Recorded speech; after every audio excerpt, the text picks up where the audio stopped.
Alrighty, everybody, welcome in. And this is Shun the Main, and today we're reading through chapters 19 and 20 of Luke today. So let's just get into it. Zacchaeus the Tax Collector, chapter 19.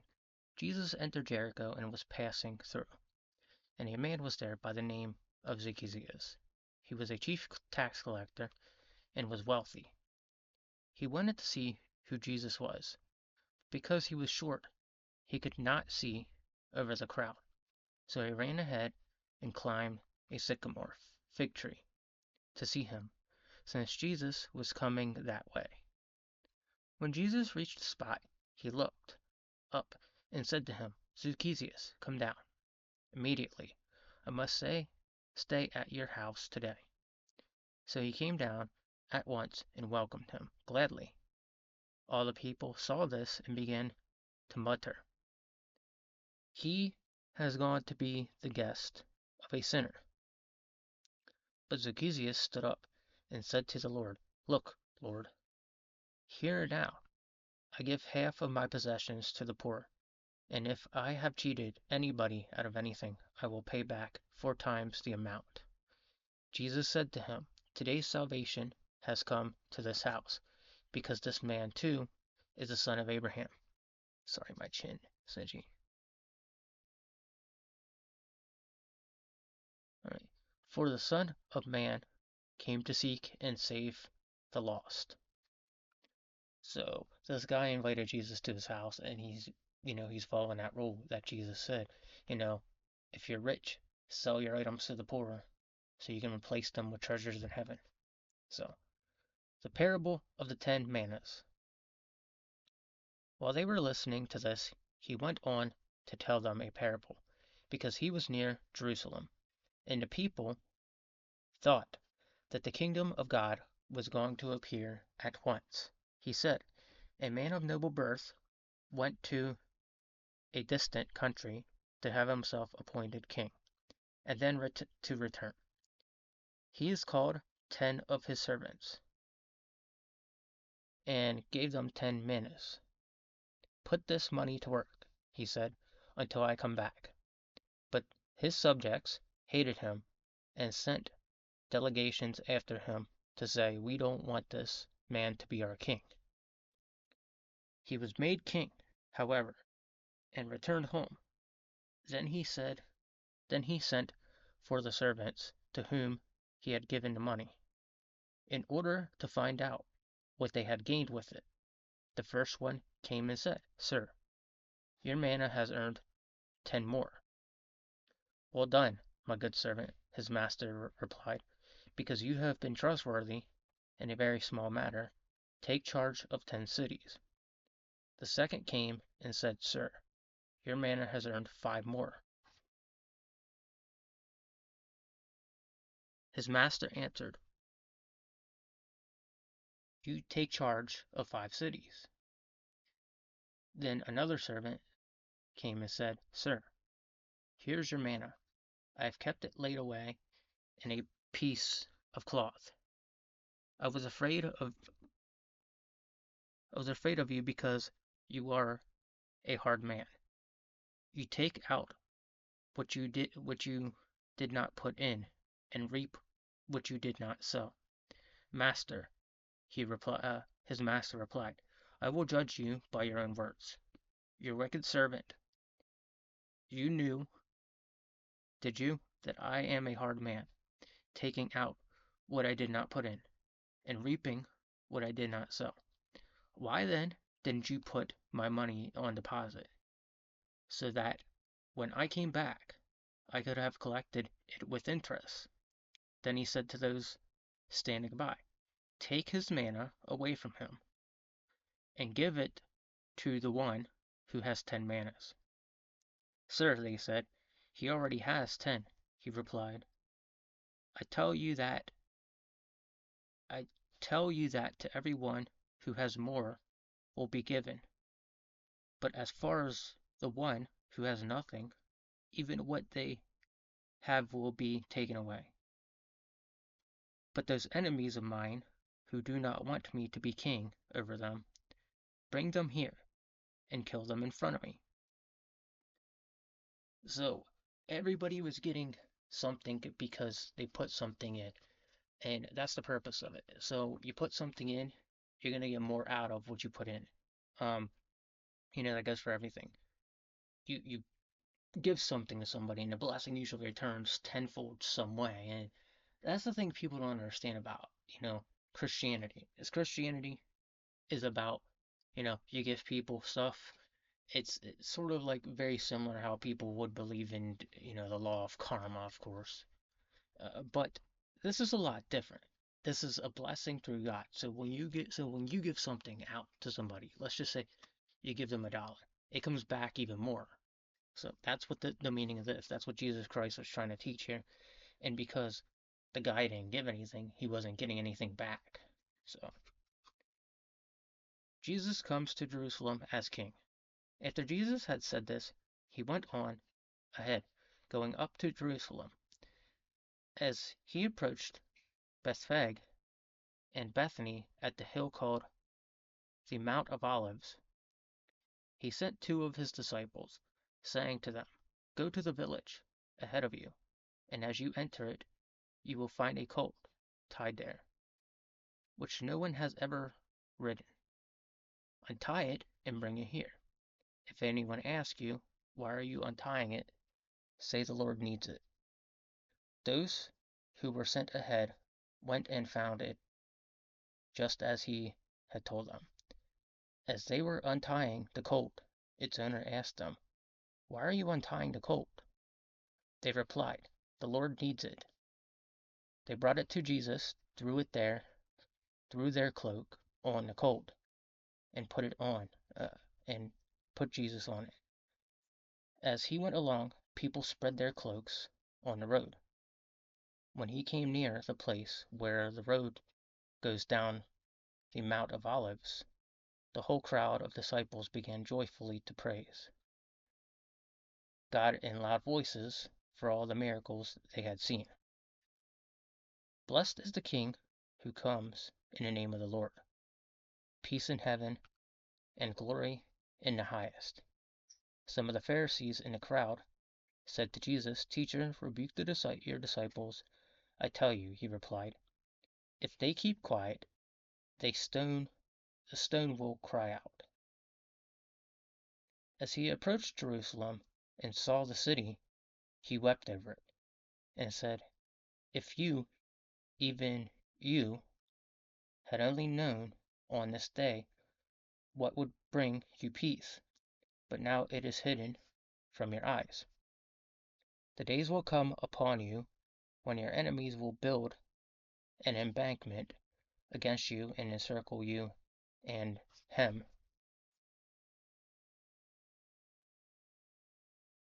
you in one every side. They will dash you into the ground, you and your children within your walls. They will leave one stone, sorry, they will not leave one stone on another, because they did not recognize the time of God's coming to you. So, Jesus at the temple. When Jesus entered the temple court, he began to drive out those who were selling. "It is written," he said, "My house will be a house of prayer, but you have made it a den of robbers." Every day he was teaching at the temple, but the chief priests, the teacher of the law, and the leaders among the people were trying to kill him. Yet they could not find any way to do it, because all the people hung on his words. So, these people were chasing after Jesus so frequently that they wanted the man dead, because he kept preaching the Bible. And this was the part here that people miss. If you go back to the other books, he handled this a different way. He actually flipped tables and started whipping people because he didn't like what was going on here. So, um, yeah, I'm not sure why the three books align with each other, like mirror each other, but I'm gonna look into that a little bit more. Like the last time I understood it was more about the teaching, and then I believe was it Mark and then Matthew.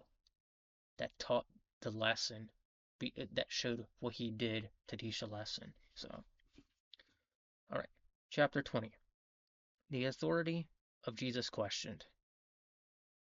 One day, as Jesus was teaching the people in the temple court and proclaiming the good news, the chief priests and the teachers of the law, together with the elders, came up to him. "Tell us by what authority you are doing these things," they said. "Who gave you this authority?" He replied, "I will also ask you a question.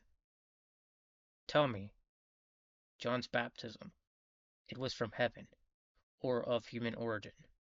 They discussed it among themselves, and said, if we say from heaven, he will ask, why didn't you believe him?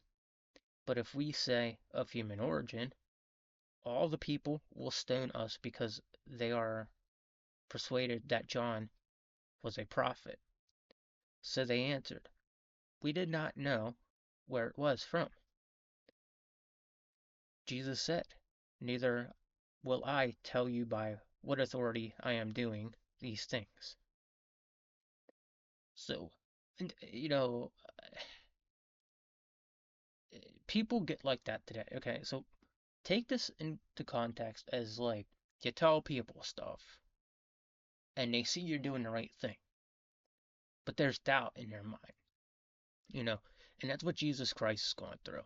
Jesus Christ was doing an incredible thing, all right, and there were people literally doubting this guy, literally trying to tear this guy down because they didn't understand what he was doing or why he was doing it, and and nobody wanted to like. They said right there, nobody would actually believe either way what he was saying or what he was doing from what authority it was. So, the parable of the tenants. He went on to tell the people this parable. A man planted a vineyard, rented it to some farmers, and went away for a long time. At, at harvest time, he sent a servant to the tenants so they would give him some sort of fruit of the vineyard. But the tenants beat him and sent him away empty-handed.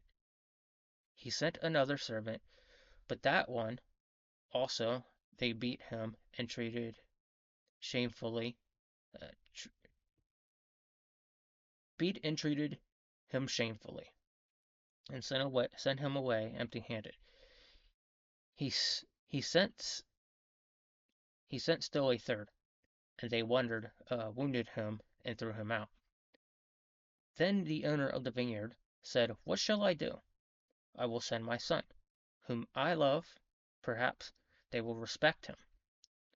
But when the tenant saw him, they talked the matter over. "This is the heir," they said. "Let's kill him, and the inheritance will be ours." So they threw him out of the vineyard and killed him. What then will the owner of the vineyard do to them? He will come and kill the those tenants and give the vineyards to the others. When the people heard this, they said, "God forbid." Jesus looked directly at them and asked them then, "What is the meaning of that which is written? The stone the builders rejected has become the cornerstone. Everyone who falls on the stone will be broken to pieces. Anyone on whom it falls will be crushed." The teacher of the law and the chief priest looked for a way to arrest him immediately because they knew he had spoken this parable against them. But they were afraid of people. Alright. Paying taxes to Caesar. Keeping a close watch on him, they sent spies who pretend to be uh, seniors. They hoped to catch Jesus in something he said, so they might hand him over to the power of the authority of the governor. So the spies questioned him. "Teacher, we know that you speak and teach what is right, and that you do not show partiality but teach the way of God in accordance with truth. It is right for us taxpayers to it is right for us to pay taxes to Caesar or not. He saw through their duplicity and said to them, Show me a denarius whose image and inscription are on it. Caesar, they replied. He said to them, give back to Caesar what Caesar and God and to God what is God's. They were unable to trap him in what he had said there in public, and astonished by his answer, they became silent. So Jesus was like picking up that there were people like literally watching him and people trying to catch him in what he said. That he was getting really smart about everything in the way he was saying it to people. And you know, that's why it's interesting how people were just like gone quiet right after he said everything he said. The resurrection and marriage. Some of the sadists, uh, Sadducees, who say there is no resurrection, came to Jesus with a question. Teacher, they said, Moses wrote for us if that a man's brother dies and leaves a wife, but no children, the man must marry the widow and raise up offspring for his brother. Now, there were 7 brothers. The first one married a woman and died childless. The second, and then the third, married her. And it's the same way the 7 died, leaving no children. Finally, the woman died too. Now then, at the resurrection, whose wife will she be, since the 7 were married to her? Jesus replied, The people of this age marry and are given in marriage, but those who are considered worthy of taking part in the age to come and in resurrection from the dead will neither marry nor be given in marriage, and they can no longer die, for they are like angels. They are God's children, since they are children of the resurrection. But in account of burning bush, even Moses showed that the dead rise. For he calls the Lord the God of Abraham, and the God of Isaac, and the God of Jacob. He is not the God of dead, but the living, for him, for to him are alive. Some of the teachers of the law responded, Well said, teacher, and no one dared to ask him any more questions. Whose son is the Messiah? Then Jesus said to them, Why is it said that the Messiah is the son of David? David himself declares in the book of Psalms, The Lord said to my Lord, Sit at my right hand, until I make your enemies a footstool for your feet. David calls him Lord. How then can he be his son? So, you know, uh, that right there, when you sit there and think about it, um, they still didn't exactly understand what was going on here. You know, eh, Jesus said it, and the Bible said it multiple times. The Messiah would be God's son. You know, and even back earlier, yeah, you can be son of Mary. You can be, your father can be whoever. But the thing is, like, you're still the son of God. That's why when everybody asks, who are your parents and stuff like that, who are these people? And at one time he questioned it back, who are these people? They're not my mother and my brother or something like that. And then he pointed to the crowd around him and said, these are my brothers and sisters because they're walking with me. So, warning against the teacher of the law. While all the people were listening, Jesus said to his disciples, Beware of the teachers of the law. They like to walk around, flowing in robes, and love to be greeted with respect in the marketplaces, and have the most important seat in a synagogue, and the places of honor at banquet. They devour widows' houses for a show, make lengthy prayers. These men will be punished most severely. So again, these people going around in, rich clothes and stuff like that, the Bible teaches us that riches are not a blessing, that they're not a blessing, and they're really helpful to life, but they're not really a blessing. So, um, again, the Bible taught us many times that these people, they're not blessed. So, um, but yeah, that's it for the day. I'll be seeing you guys in the next one. We're almost done. Let's see, 21, 22, 23, 24. So we got 4 more chapters to go. So we got 2 more videos till this whole section, this whole book is done, and then we're on to John.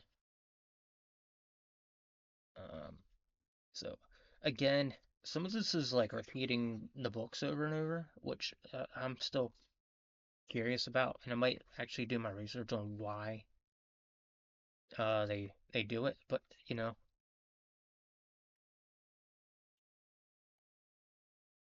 so all right. With that said, guys, I'll be seeing you in the next one. Take it easy, and God bless you. Have a wonderful day, and pray, pray, pray. Read this. Get through your hard time, and God bless you. And I'll be seeing you in the next one. Take it easy.